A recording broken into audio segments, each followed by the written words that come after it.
বিসমিল্লাহির রহমানির রহিম।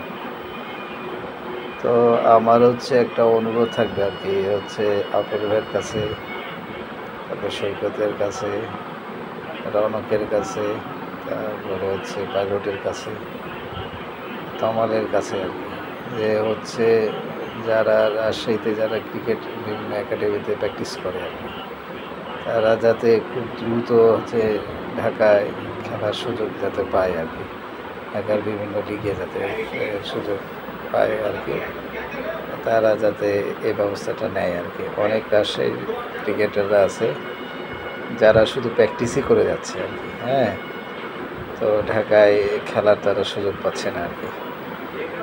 তো পাইলট কাজটা ভালো করতে পারবে, সৈকতও পারবে, আপেল ভাইয়ের সাথে সবার যোগাযোগ ভালো, আপেল ভাইও করতে পারবে, আর তমালও পারবে। তো তারা যদি একটু উদ্যোগ নেয় তাহলে আমরা আমাদের রাজশাহী যেসব ক্রিকেটাররা আছে অনেক নতুন মুখ দেখতে পারবো আর কি। সকলে ভালো থাকেন।